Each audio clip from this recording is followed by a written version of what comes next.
नमस्कार, मी सुमित शंकर सावंत आणि तुम्ही पाहता TV9 मराठी। या बातमीपत्रात बऱ्याच महत्त्वाच्या बातम्या बघणार आहोत। सुरुवातीला एक महत्त्वाची बातमी, काँग्रेसचे आमदार राजू पारवे महायुतीच्या वाटेवर आहेत अशी माहिती सूत्रांकडून कळते।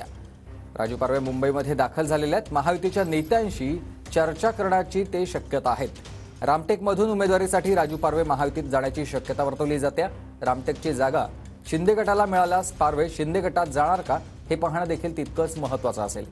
रामटेकची जागा भाजपकडे गेल्यास पारवे भाजपात जाणार अशी चर्चा सध्या सुरू आहे। आणि या सगळ्याविषयी माझे सहकारी गजानन उंबाटे आपल्याला अधिक माहिती देतात। गजानन, नक्कीच उमरेडचे काँग्रेस आमदार राजू पारवे आज महायुतीच्या वरिष्ठ नेत्यांची भेट घेण्याची शक्यता आहे। त्यामध्ये मुख्यमंत्री एकनाथ शिंदे आणि उपमुख्यमंत्री देवेंद्र फडणवीस यांची भेट घेण्याची शक्यता आहे।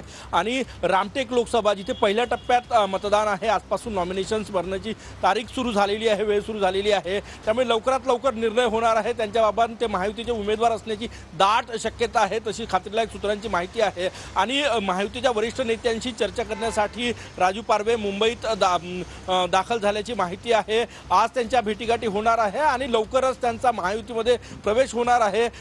रामटेकची जागा जर शिंदे गटाला गेली, ज्याची शक्यता जास्त आहे, तर ते शिंदे गटात प्रवेश करतील आणि भाजपला जर मिळाली तर भाजपमध्ये प्रवेश करतील। परंतु ते महायुतीचे रामटेकमधून उमेदवार असणार त्याची शक्यता जी आहे ती वर्तवली जात आहे आणि त्याच्या हालचाली ज्या आहे त्या सुरू झालेल्या आहे।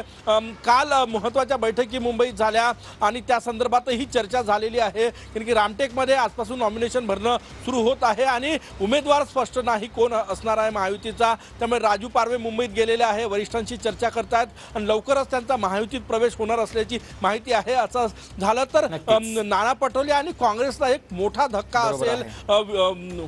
महाविकास आघाडीला हा मोठा धक्का आहे। धन्यवाद तुम्ही दिलेल्या सविस्तर माहितीसाठी।